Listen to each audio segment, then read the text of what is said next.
like defining yourself in some way that maybe isn't useful, because, you know, the first question people ask is like, what do you do?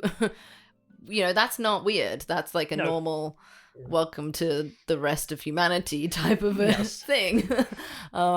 Which, like, I get could be annoying if you're like, I'm trying to undo something here. Okay, it's a little bit like the writing something where you're not quite sure what it is, so you don't want to be answering the question about, yes, I don't quite know what it is, so I don't really want to say some words, because then that'll pin it down to be a thing, and I'm not sure if that's the thing I want it to be. Which, like, I get, but see, the way I solved that for myself in the past was to literally, like, every single time somebody asked me about the book that I was writing, I would say a different answer deliberately. Oh, okay. That was a thing I decided to do. I was like, you can ask me and I'm going to give a slightly different answer every single time. And that was my way around that problem. Instead of pretending like I don't have any words, because at that point, that wasn't honest. I did have most of a book. Okay. So I kind of knew what it was. But I just didn't really want... Of course, I don't want other people's input to define it. That's not like super desirable, especially when it's not finished. And I know that as soon as I say something, you're going to say something back, and that will define it. That will box it in my head. Your reaction will do that. So is this done to protect you from other people's things, or are you just trolling people? I think it's to protect me from other people's things. I don't think I was genuinely trolling. I mean, people asking me that question ranged from my hairdresser to my gynecologist. That is not appropriate. Like, okay. I don't need that person's... I don't know what an average gynecology question is, I'll be honest. I mean, surely it's not, what is your book about when performing that function. The only comparable experience I've got is going to the barbers, where I've had somebody tell me about all the UFOs they've seen while they're, you know, holding a razor close to your head or something. Amazing. And you're like, yeah. This seems great. Yeah. This seems fine. That's crazy, man. Tell me more about the UFOs. I believe everything you say in this moment. Yes. I will stop once I leave the shop. Yes, yes, quite. I do know what you mean. I don't finish writing projects, but I did have that experience when I was trying to finish like the first novel draft I wrote, and I felt that every time I answered the question, the book then became about the thing that you just said. I just said. I guess I was thinking about a particular character, and they sort of had a relationship to themselves about whether or not they were a monster. Right. And I'd answered the question, you know, it's sort of about what it means to be a monster and that sort of thing. And then a bunch of people are going, and then I go, that's what the book is about. So that's not what the book is about. That was just something I said to, I don't know, as a social grace. It was the automatic part of my brain which blags a bit to get on with people. Which is natural. Yeah. Well, no, exactly. I've done the same thing. And one that I would often use with my previous book was, it's a book about a young woman who starts a cult. Sometimes I said it's about like how the internet changes the way you think about things, or like, you know, predisposes you to certain ideas. I wasn't like explaining it the same way. And in both instances, it ran the gamut from, that's so interesting, to, there's 50 of those already. So it really didn't matter what I said. It was basically a nice reflection point for me out of doing that. A piece of advice I've seen in, I guess, a lot of game design stuff, probably because it's more of a collaborative exercise, is you should really have a very clear vision about what your game about, or what the story is about. Sure. Like a short phrase that is the... one textbook phrased it as the one question that you should be asking yourself, you know, like, what is this project about? Yeah. And that's something that I think about a bunch, to have like a very clear vision, to avoid that thing where you have more ideas and then the center of mass moves elsewhere, and then you start making something a bit different to what you were trying to make, which is related to this. Do you think it's important to have a very clear idea when you're writing something about what you're making, or are you okay with... This is sort of the ambiguity thing again. Yes. Like a fuzzy idea, because I think I have that with writing a bunch. Yeah. Where the thing I want to write about is a slightly fuzzy feeling and quite abstract. Sure. And I sort of have to figure out the concrete details of what I want to put around it. Yeah. Which is why I want to avoid answering those questions a bit, because I think I'll be too easily moved. But I do find it weird that I want to do that differently for writing things than I do for game things. Whereas on the game side, I want to have a very clear this thing is definitely true about this project. This is Sure. the central core. Whereas I'm more comfortable with that. It's a bit fluffy, abstract, ambiguous what the center of this is, and I need to feel out Yeah. where the center is. I don't know how you Well, you think about that. I mean, I definitely do think about it. I definitely am wary about narrowing down the idea and the entire story too early. Like, I've never been a big plotter, for instance. That is never a way that I approach, like, writing a novel. I don't start with the plot. At some point, I'm going to have to do that process of narrowing down. But initially, yeah, it's fuzzy. The format there really matters. But I think also the challenge with, like, telling a good story in words is that, like, you can have an idea. Like, let's say, oh, I want to investigate truth. That's very abstract. Like, that's really woolly. You could do that a million trillion different ways. And so it's almost not helpful to be that abstract. So in some ways, I guess I focus on something like a more particular feeling or particular image that I just think is really compelling. And then if I sort of write into that, then I'll be like, oh, this is actually about truth. Now I figured out. But it's almost like trying to hit a balance between being too prescriptive and not prescriptive enough. So I don't think I narrow things down super early on, but at some point it becomes clear what the heart of the story is. When you think about, like, what stories stick with you, is it ever like, oh, I love this story because it had this? I don't know. Is it because they, like, do they have a strong moral message and therefore that's the only thing I took away? Like, I don't think that's the thing that necessarily connects you to the story. But maybe that's just my impression. I don't know if you agree with that. No, I think I agree with that mostly. My answer might be it depends. Sure. Which is a great answer.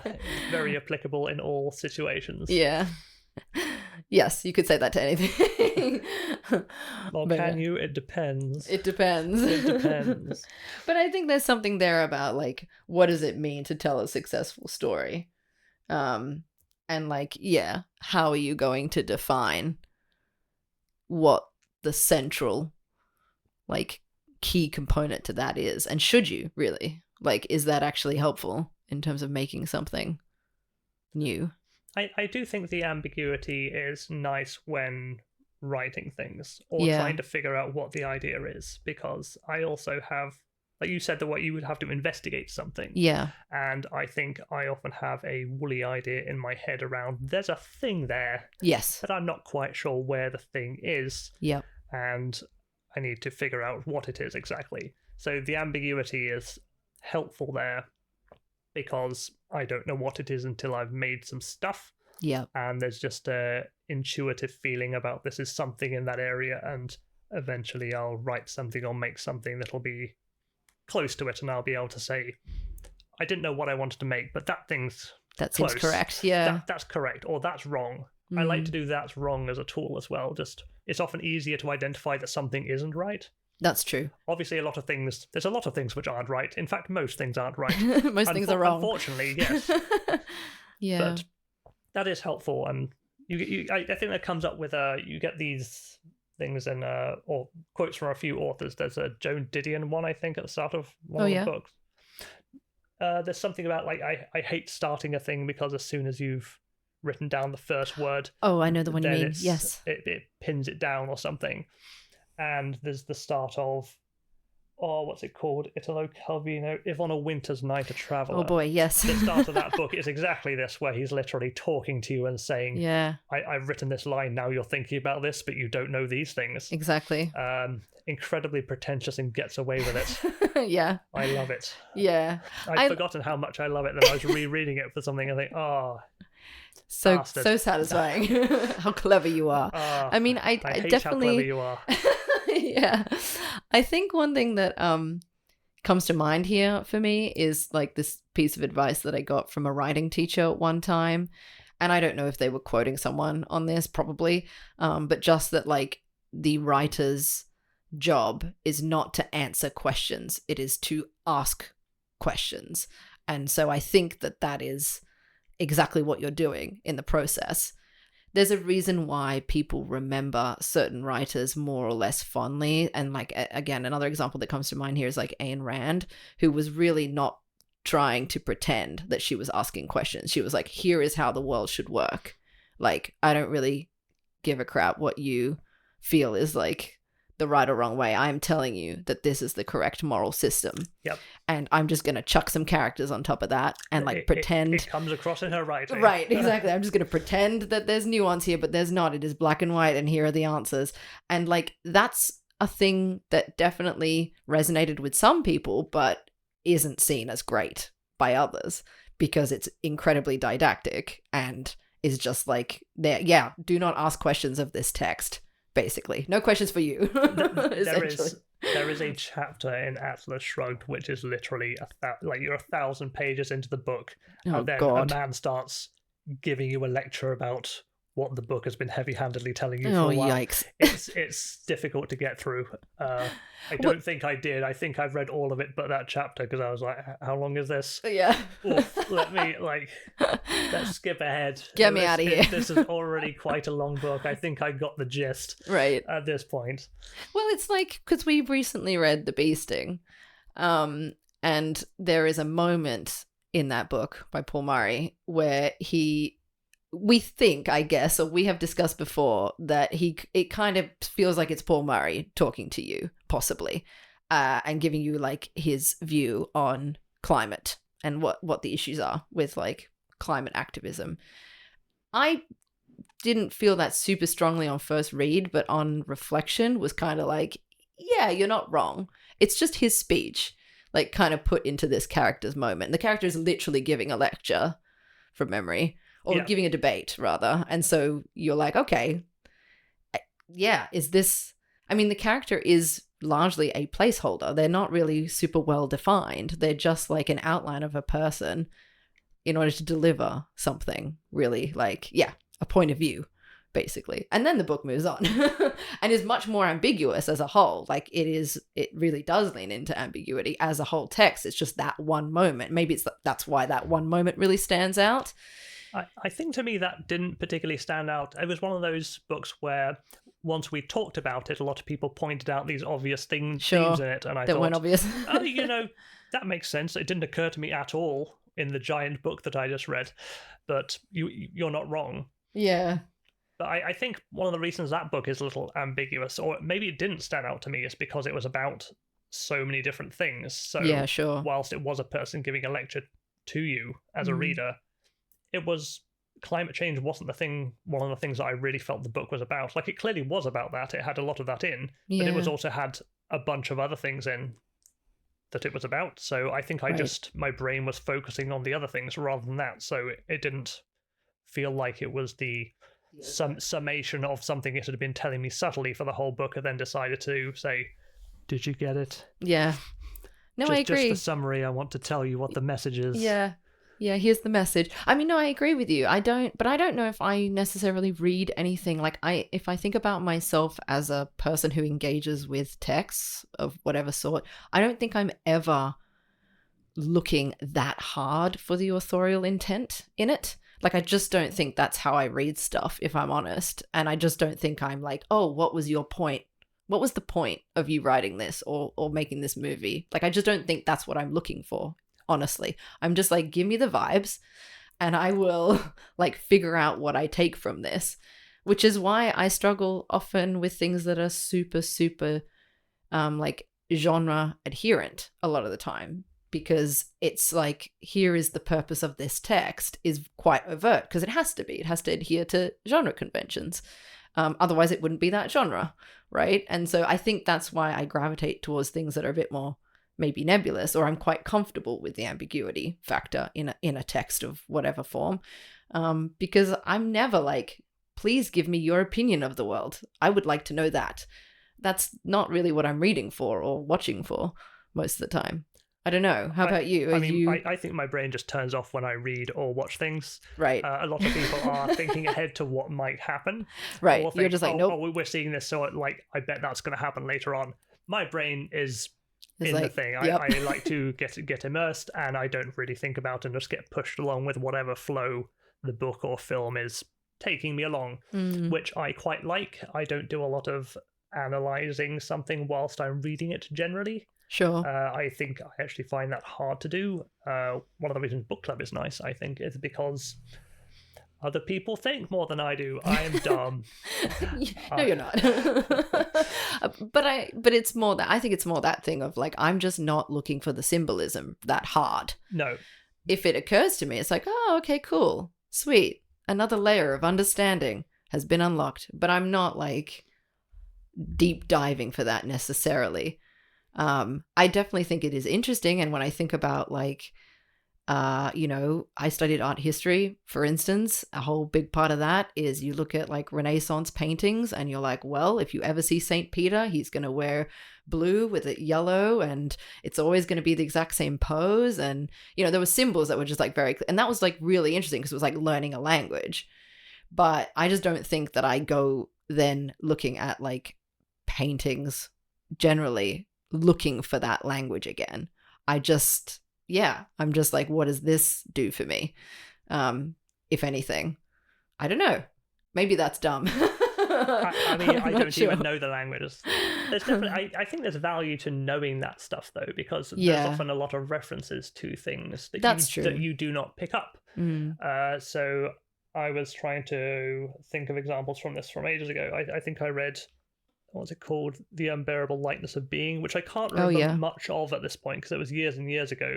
But I do remember being confused at some point because there was a metaphor that had been added in about a butterfly flying off or something, and which was a general metaphor for death, apparently, and I'd just been unaware of that. That is something which you need to be... It comes back to that original thing about you're not wanting to take anything in from the world. Everything is richly connected. Yeah. You have all other people you're talking about have all these experiences and reference points. And if you have those reference points again, then you can make subtle references to things which enrich your understanding or experience of books or media or film or whatever. True. And it's important to have those things. Yeah, that's true. Doesn't mean you don't have to have it, but you can add subtlety. Yeah, that's true. It's a layering, basically, and which accumulates to some sort of understanding you might not otherwise have.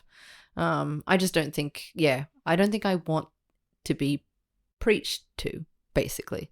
So, and I think that's maybe a slightly different thing, where it's like, I'm really interested in the layers of meaning that are possible from this thing, but I don't want you to tell me that that's the only way that I can read it. Right. Do you know what I mean? Yes. And I think that is a different thing. Like, I think that is a different thing. Yeah. Because this is about expectation or readers' expectation. People wanting different amounts of ambiguity in the media that they consume. Yes. Which I think is what we originally wanted to talk about. Yeah, probably. Before we went and talked about something else.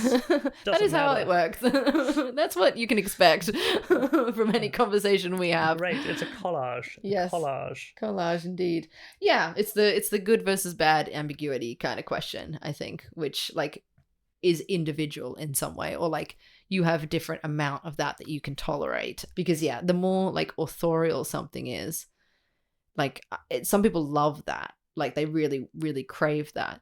But sometimes even when there isn't any hint of that, people are still looking for it, if you know what I mean, which is like the Taylor Swift phenomenon, which I think... That was the thing I was originally thinking of, not Taylor Swift, but the fact that some people choose to or prefer to have as little ambiguity as possible to the point where fans will try and fill in all the gaps. Yes. In terms of their understanding of a world, whereas my preference is to leave loose threads loose because that enriches the world for me. What I always also maybe want out of something that I engage with is just the sense that somebody is at the wheel. Like it's not totally random in some way, or like there was some sort of thinking behind it. But I know I can appreciate that this is possibly a contradiction to what I was just previously saying, where it's like I don't want to be preached to, but also like I don't want to feel like you don't know what's going on at all as the person making the thing and it's just random.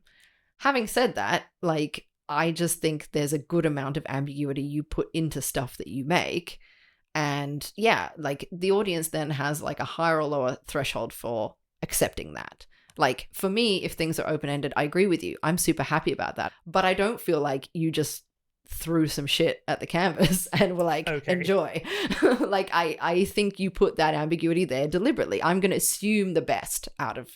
So you're happy to be intentionally confused. Exactly. But you don't want to be unintentionally given confused. something that is just confusing for no reason. Right. I think there is like, I think you can feel when there is like a good degree of that, or like yes, an intentional degree of that and an accidental degree of that. However, it's obviously often quite hard to actively tell the difference because, yes, to go back to the Taylor Swift example, I don't know if she would have ever predicted that people would have reacted to her music that way early on in her career. I think she was probably just like, and the reaction is her fans are, you know, really carefully deciphering what they think the truth of every song is. So what does that song really mean if we know what we know about the artist? And they really want that connection, and everything kind of connects within her oeuvre of music. Everything has to like make sense to tell the story of like her life, which I find really interesting as a compulsion. Like it's not something I would do probably because I'm not interested enough in the artist themselves, but I understand the compulsion because people are like, yeah, as you're saying, like they want a closed system, basically. They want it all to make sense and to feel deliberate somehow. Yeah, I think my original thing that I wrote down for this conversation topic was closed world assumptions in fandom. Yes. By which I meant this idea that, I'm not sure we talked about this before, you're familiar with the closed world assumption? Yeah, vaguely. So in formal logics, you have this, you can do natural deduction and figure out what's true based on other things which are true.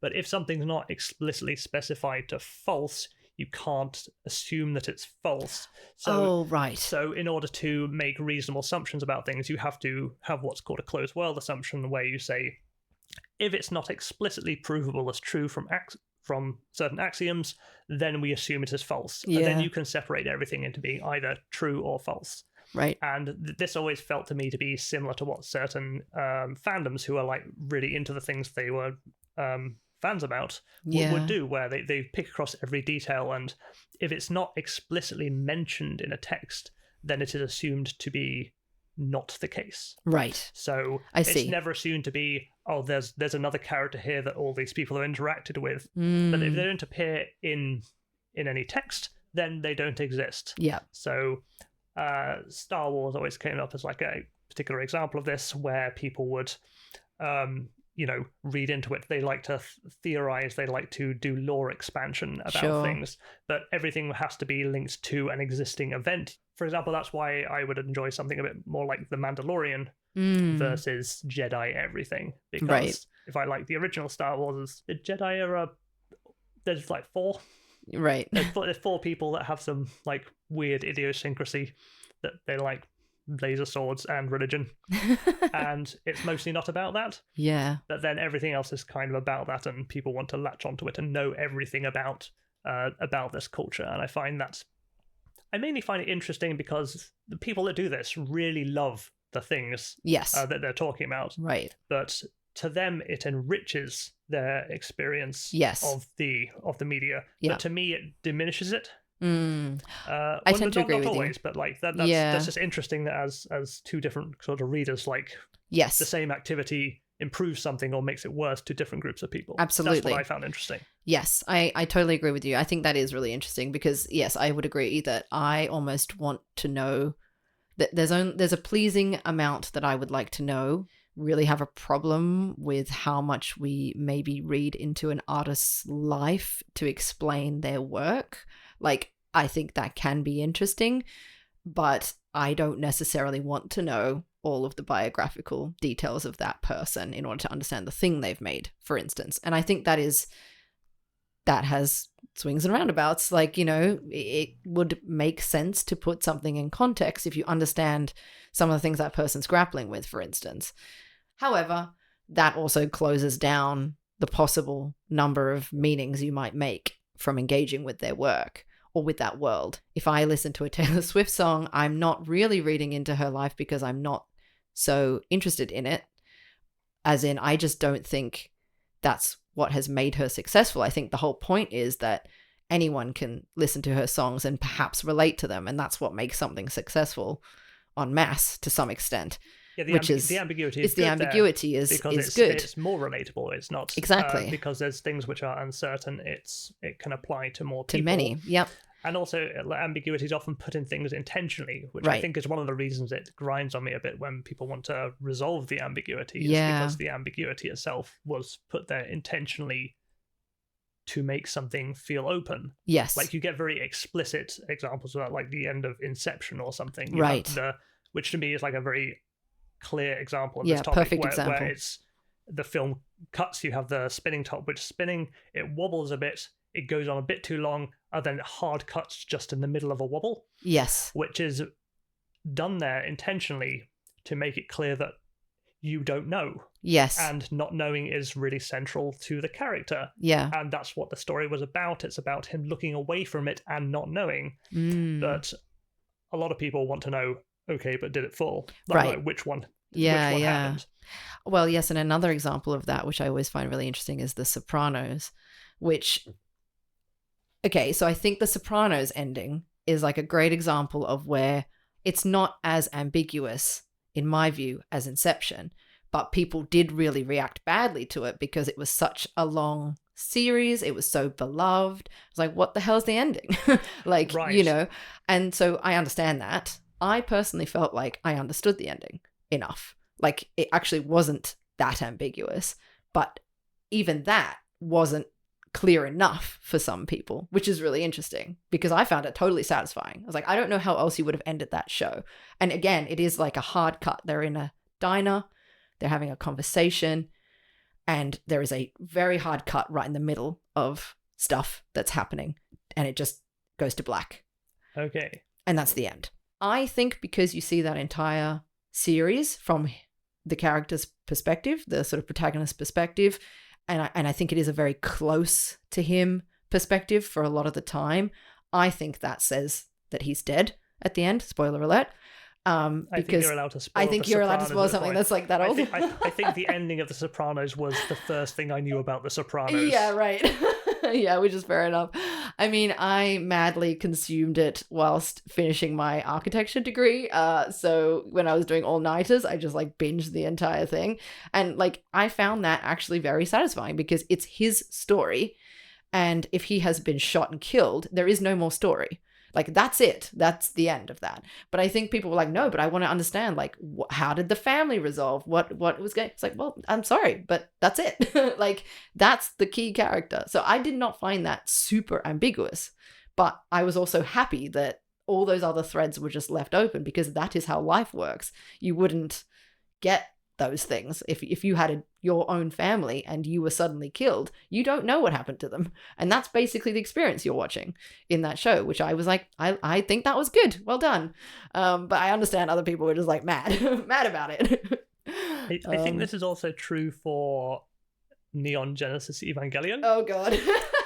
Because I believe what happened was that the I think we need a punch card for every time Neon Genesis gets mentioned in a conversation of ours. I don't think Anyway. It's not going to be that often. You don't think? Maybe we can see. But like the last two episodes of that, I think it's the last two are quite abstract and in what's his name, Shinji's head.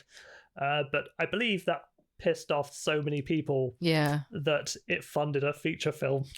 Right. Oh yes. Like they made, there's a lot of the actual like tangible plot threads as opposed to outside of Shinji's story in his head, which were left, shall we say, extremely unresolved. I believe the director was like, nah, I think it's a good ending. I don't care. But, peace out. Everyone else disagreed apparently, and he was given a lot of money to make a feature film. Yeah, right.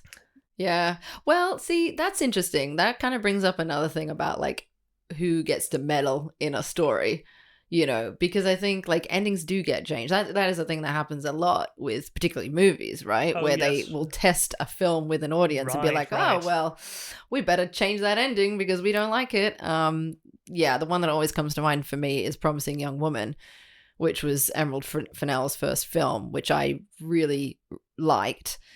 But it is a film ostensibly about like male violence and like how difficult it is to actually get justice when particularly young women are victimized in a certain way, and who sort of contributes to that victimization. The ending, because it's basically saying, even the act of trying to get revenge and trying to get justice is a huge cost for a character to pay. And I guess that's what she's contending with. And so her original ending was that the protagonist, played by Carey Mulligan, is horribly strangled. And that is the end. Like, there is no redemption possible, because as soon as you are participating in the violent system, you are a victim of the violent system, kind of thing. Okay. And so it's an incredibly uncomfortable scene where that happens, because it is anatomically correct. In other words, she is strangled for 2 whole minutes, which is a very long time, but that is how long it takes, apparently. Anatomically correct is a very sinister phrase. Sorry, yeah. It is quite sinister, but you know what I mean? It's like correct, like Yes. medically correct or whatever. Like, it takes quite a long time to actually kill someone. I think the whole point was there's no other violence, no actual other violence in the film except for that one moment. Okay. So I would assume that that was the reason why that was the original ending, was just, you're just going to end on that, this horrible thing happens, and that is like the climactic point of that film, and therefore also like the point at which she is like, cool, I've done my job. And then that was like shown to people / like the studio, and she was told like, oh yes, that is an incredibly cynical and dark place to end that film. Please give us the redemption arc, like the revenge that we were hoping for. And so she added like some stuff onto the end of the film. Okay. In order to be like, okay, but she got her own in the end. Like, she had set up something. Is that an ambiguity thing though, or is that to do with genre expectations, or maybe it is like reader expectations when watching something? Sure. When you expected something of one genre, and then Yes. someone puts some sci-fi in your fantasy, and you're like, how dare you? Yeah. Get your computers out of my magic. That's true. Maybe it is partly that too, but I do think that comes back to ambiguity, because I think there's a real link there between genre expectations and how much ambiguity you're willing to deal with. Okay. And her whole point, I think, was to say, I'm going to subvert your expectation of the genre because the system we live in is flawed. I'm making a point possibly about how patriarchy exists in the actual world. There is no redemption arc if you are this kind of person in this scenario. That seemed like it could have been the point of the film, but instead it was like, oh please, like, just give us some relief. Like, we want this to be the proper revenge film that it sort of set out to be, so please make the revenge actually happen. And everyone gets their just desserts, even though that's not life. So I do think it is to do with genre expectation, but it's also to do with, like, we want you to fulfill those genre expectations. We don't want you to insert ambiguity here, please.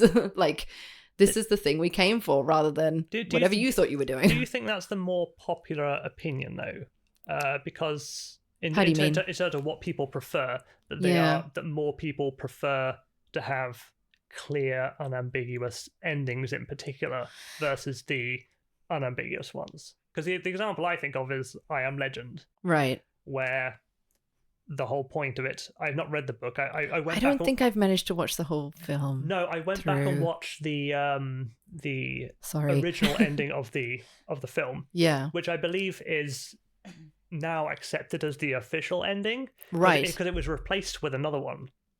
So it's been ages since I watched it, so I went back and watched the endings to see if I could actually remember it correctly. Yeah. And the whole point of the book is that, spoilers, it's a vampire film actually in the book. It's vampires. Yeah. But they're some kind of zombie type things. And the point is that Will Smith is the only person that's not a zombie of some kind. But he's trying to figure out what's wrong with them and how to cure of whatever thing that they've got. Yeah. And he goes and captures them and does experiments and things to try and save people. And the whole idea is that they have started to form societies of their own after whatever cataclysm has happened, and that rather than them being the monster, he is the monster. Yeah, right. He is the boogeyman who comes in the night and steals people away. So in the original ending of the film, he's captured this female zombie person. Other zombies are coming and smashing wall down, trying to get to him. A kind of big alpha male type zombie kind of scrawls on this glass wall a picture of a butterfly.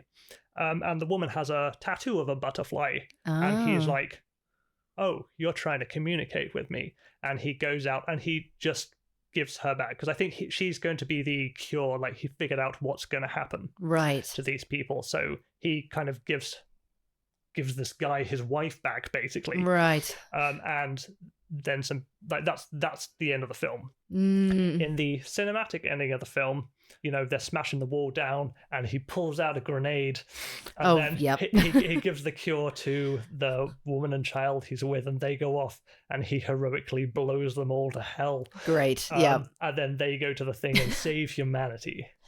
Excellent. Which I think is particularly jarring just because the book is called I Am Legend. Yeah. I legendarily blew them all to shit. Yeah. Which is a bit ironic. Yes, indeed. Seems like it may have undermined authorial intent slightly. Quite possibly. Maybe, yeah. Not sure if that was... Anyway, yeah. I don't care about it too much. It just seems like particularly jarring as an example. It's very much we do not care what you are trying to do with this. I am money-making film. Exactly. I am popcorn-eating extravaganza. But apparently they were going to make a second one, and that's now they've sort of retconned that and decided the original filmed one is the canonical ending, right? Which is interesting. Yeah, I guess I would be curious to know what the author made of that movie, particularly the cinematic release. Like, I wonder how the author would have felt. I don't know if the author's alive or dead. I have but no idea how the book was written. Yeah, I don't know anything about it really, but I'm curious like how that person would feel, because you get these famous examples of people like Alan Moore. I was also thinking of Alan Moore. Right, famously hates everything. Famously hates everything. Even Stephen King is not a huge fan of quite a lot of his adaptations, supposedly. Some more than others, but he wasn't, I think, super happy about even things like The Shining, which is considered a great film. So that's kind of interesting. But it's not I suppose it's not yours anymore if once it's published or done. Like, people can interpret that however they want. But it's interesting how, there's obviously like a balance to be struck there with how jarring that is, as in the I Am Legend example, because it's like, okay, did you actually read the same book as me? Or whatever, which, okay, that's an egregious, like, kind of silly example, possibly. That's but another kind of ambiguity, though, right. Because, like, the thing that you really liked about a book or thought was essential to a story may not be what somebody else thought was essential to the story. And you think it's great for this reason, someone else thinks it's great for that reason. Adaptations require particular choices to be made. They've picked column B because they think that's the real meat. Yeah, that's the heart of the story. Whereas, in fact, you were thinking it's about column A. My favorite example of that is, what's it called? Fahrenheit 451.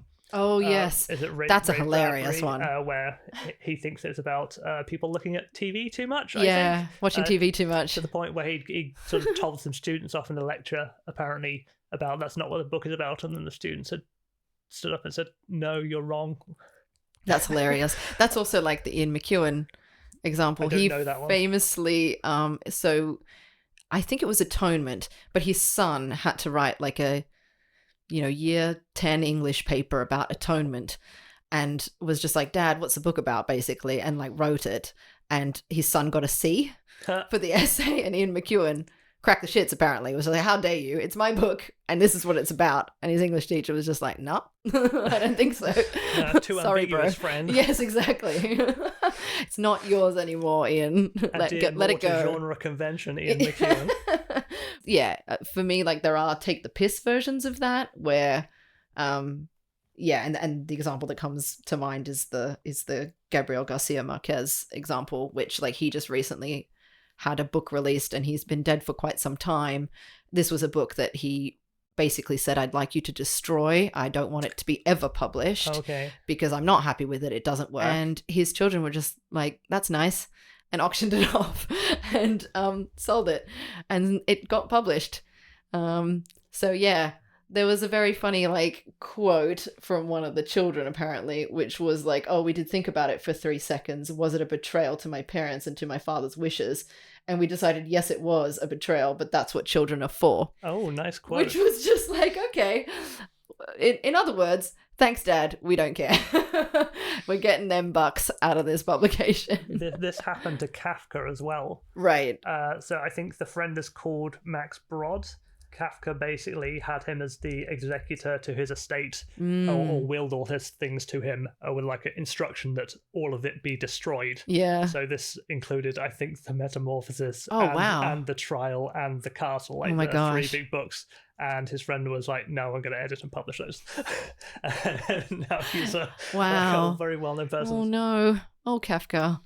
Yeah, there's some tortured soul stuff going on there. Yeah, I guess. He needed a good friend to like help him do it. To wait till he was dead. Yes, quite.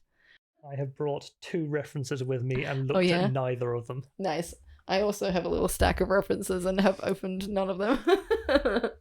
This might be good to put my mug on or something. Yeah. What's in your stack of references? What have you got? Well, that we haven't talked about. That we haven't. Have talked about. I've got John Fowles, the French Lieutenant's Woman, because that is literally what you were saying about like the different endings, but it's deliberate. Like there are deliberately multiple endings in this book. So he literally wrote it being like, here is option A, here is option B, decide for yourself. And I studied this in English in school and remember people being like, well, I like the nice ending better, or I like the weird ending better, and that was something that was kind of interesting to see like what people gravitated towards. But he's not saying that either of them is the correct ending. He's just offering you up 2 endings. I mean, that's another, because that's particularly unusual to do in a book. Yes. But that's a thing that's very common in video games. Right. It's quite common that there are multiple endings to something. And it is often the case that people consider one of them to be the good ending or the bad ending. Not that one is better or bad, but one has more failure attached to it. Gotcha. And you often find the phrase, the true ending, which is like you've unlocked more of the story or something. Yeah. But there is a like preference to believing that one thing in particular is canon, as opposed to other things are not within fan bases, which is entirely reasonable and things, I guess. But people still have that desire to want to be, nah, it's that one. Yeah. Rather than this one. They want to close that shit down. Exactly. What I find interesting is I do think it works a lot better in a video game because, when you play things through, you're making decisions or whatever, and then there is an outcome, but you are sort of aware that it could be a totally different outcome. And that's just a facet of the video game format. In fact, people want that in particular. Exactly, they want that. People complain if there's a lack of agency or consequence to choices. Totally. They want their choices to matter in a video game. Yes, absolutely. Whereas the problem with the novel version, and the reason why I don't think this is that common as a technique, is that whether you like it or not, pages appear in an order, and the ending you read last is possibly the one you decide is the real ending. And that did happen, I remember, with my classmates sort of just being like, well, that one is the ending. Like that one came last, and therefore I now shut the book. Prefer the last one. There's something about just biasing the linearity of it. Like, because it's presented, it has to be presented in a linear format. Of course. Because it's a book. I guess that's another thing about films and games. Films are also linear, but you get things like Bandersnatch or something where you're given the choice. You get to make choices. That's breaking down into being a bit more closer to games. Yeah, totally. Yeah. Whereas a video game, like if I think of it as a diagram in my head, I think of a video game as a bit more sprawling, like a tree, rather than like, you start at point A and you read through to point B, which you just can't help but do in a book. That's just the way it is. What's interesting to me about people preferring the last ending, though, is that I would have thought that it's the first one they read that they would consider the real one, the one that resonated immediately before you knew about it. Because when you read a film and watch a book, when you read a film and watch a book, that's how I do it. Like the order in which you do it tends to have an effect on whether you like the adaptation or not. Right. So if you've watched the film of a book before you've read the book, generally you'll like the film even if they've changed a lot of things. Whereas if you've read the book and then watched the film later, you'll be like, it changed everything. This isn't how it goes. Yeah. You're a lot more forgiving in one direction because of what you watched first. Yeah, that's true. So we haven't really been doing questions. We've just been talking. Yes. This is true. But something we have written down is, are people looking for authorship in everything? Because you mentioned authorship a little bit. Do you think that is the case? I think it's comforting to people, to look for some authorship, and I include myself amongst people in that scenario, because it's nice to know you think you're a person. I try. Yes. Sometimes it's questionable, but I think that's a standard you should have for yourself in general. I'm trying. I would recommend everyone be a person. Indeed. Yeah. I don't know. I think it's that has the wheel thing again, really. Like I do want to feel like there's a mind behind this, which is why I guess people feel very strongly about AI and things like that, where, if something's generated, there's no mind behind the thing. And that's really disconcerting. I think it's more often than not that people are like, you know what, I am going to try to read the authorialness into this. Like, that's what I'm hoping for, because it makes me feel secure in this story. It's not just like a randomly generated thing. It's purposeful in some way. Would you agree with that? I do agree with that. I don't want a completely unauthored thing, but I do find generated stories, I don't mean in like an AI sense. I mean in the sense of things like tabletop RPGs. Sure. Or video games. But that's still a bunch of minds working together. Yes, but to make a thing. Yeah, but I think what's important in that is that we can talk about this like another time as well, but I think one of the things that makes those stories particularly engaging is the fact that some things are not authored, or they are authored by chance. Right. There's certain events which happen, and you have to improvise, or you roll a dice to see what happens. And the fact that a person didn't have control over what happened. Yeah. Well, maybe they do. Maybe someone has to interpret what happened. So there's something behind it. But the fact that you do not fully have control over what happened is part of what makes those stories engaging. Yes. And is part of people like to reminisce about those stories in particular. Sure, yeah. It's the kind of thing you had a shared experience together and you think back on it. And if you were to read the story as if the story that happened was an authored one, you would think the story is terrible. Right. So actually the experience of it and the memory of it is part of the value in it. Yes. So it's pretty common for people to keep notes. So I've had a D&D campaign which we played for years, and we've got notes that you keep in sessions. Yeah. And it's just full of jokes and things which happened. And it's really entertaining to read back through. And you think back on it in terms of, oh, do you remember that time this thing happened? And you're much more engaged with those memories than you are with something that was authored. So if a really unlikely event should happen, you have to work for that in an authored sense to build up the sense that it's very unlikely. If you've got to die, you just make it unlikely. And then if the unlikely thing happens, you really respect the fact that it was unlikely, and you're bought into that more. Yes. So those things are not really authored, but I do think those add a bunch to the story. I get what you mean. It's just maybe less applicable to things like books. Absolutely, because if you were to essentially do something very authored where there seemed like an element of chance, it would be disingenuous. It's clearly it's a pretense that's being put on in order to give the sense of there being something that can't possibly be the case because there's an author.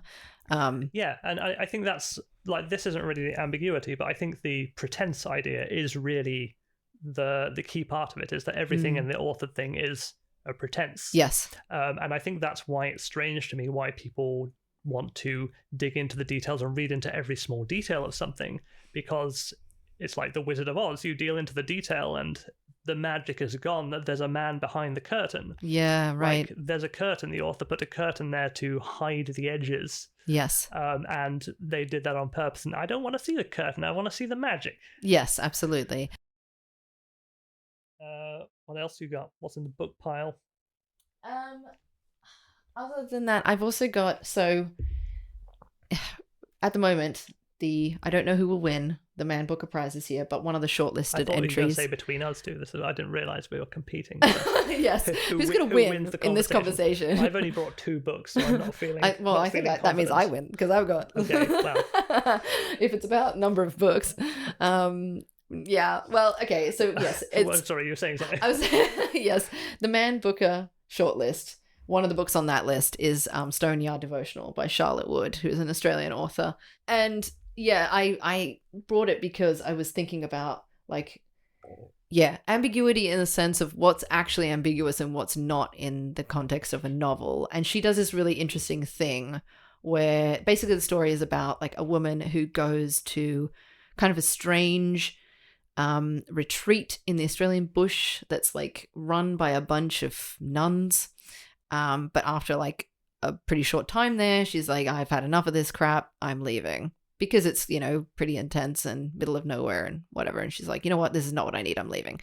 And then she just sort of has this like moment where she is going towards her car and she sees this sort of animal in the bush and she's contemplating it and sort of just thinking. And then that part ends in the book and you turn the page and it's like, I love it here. I'm like spending all my time here. Right. I'm never leaving. And you're like, what happened between part 1 and part 2 of this story? Like, it's a heck of an ellipsis, basically, where she's just something major and emotional has changed between one page and the other. So it's a huge omission that you just have to bear as the reader. That's a very intentional kind of ambiguity. Absolutely. That's very similar to the one at the end of a series or something. Yes. Like the Inception thing. Exactly. Is intentionally raising a question, but rather than a question to leave you with, it's the question about that's the hook, that's the driving force of the story. It's like, totally. Wait, what? What happened? Why? But I thought it was really interesting that it's not an ending. It's literally after part 1 and going into part 2. And, you know, I think by the time you get to the end of the novel, you're like, okay, I sort of see why that happened because it's a novel about grief and grief is really hard to quantify, like what that means when you lose somebody important to you and blah, blah, blah. Like that's really hard to say where that begins and ends. That is an ambiguity in and of itself. And therefore it seems appropriate on reflection. But in the moment you're like, what? Why is that there? But it definitely like raises lots of really interesting questions. So for me, that was a really good ambiguity. Like I enjoyed that very intentional ambiguity and it felt like it opened lots of possibilities for understanding the bigger topic. So I liked it. I've not come across that. There is another anime series that I like a lot called Shinsekai Yori, which is From the New World, which opens in a similar way. Right. So it's essentially, it's a slightly fantasy thing, but it's just set 1,000 years into the future. But the very initial thing you see at the start is like contemporary thing. There's some violence, there's blood getting splattered around, and then it's just cut to the future, and people are living a very rustic, idyllic life in like locked off villages and things, and it's just detached from society, detached from the real world. Could just be a fancy setting, but there are some weird animals and stuff and weird stuff going on. People are psychic, but over the first few episodes they start with cutting randomly back to, I don't know, 500 years in the future, just as a reminder where just mad shit is happening. Right. So you think you're watching this like fairly peaceful story about, I don't know, there's a bit of a mystery, some school children are growing up, there's a bit of sinister stuff in the background, and then it cuts back to, oh yes, we're going to murder the emperor, then there's people going on assassination like mission and fires blowing up everywhere while they try to stab this guy that's exploding, and then it's just hard cut. Oh, we're paddling along the river. That's a weird bird. But that's a similar thing, because the story is really about what happened. Right. Like, it follows a thing, but it's like filling in the details and figuring out what's happened in history and why these things have happened. Okay. But it does drop those few scenes in intentionally to remind you that there's a gap, because you would just forget there's a gap as well. Like, it would just feel like a fancy different world type thing. But the point is it's supposed to be in the future. So it's really the question, what happened in the gap? Yeah, and it's kind of establishing that for you. That is what the story's about, because I think you could just forget otherwise. Kind of like you messed up my genre expectation. I'm watching this fancy world. Psych, it was actually our world all along. Right. Is not really as satisfying. Whereas if you're given this question, you got to think about it. Yeah, good questions. Maybe that's what good ambiguity is then. It is partially maybe about like just good questions being asked by that ambiguity rather than annoying or unhelpful questions or uninteresting questions. I like that your examples are potential Man Booker winning prize books and mine are anime. Well, hey, I can do anime. I think. I watched Dragon Ball Z growing up. Tell me about the ambiguity in Dragon Ball Z. You know what? Probably there wasn't. All I remember was 15 episodes of Powering Up at a time. Will Goku ever go Super Saiyan? I was more of a Gundam girl myself. I never watched any Gundam. See, it's just different types of anime.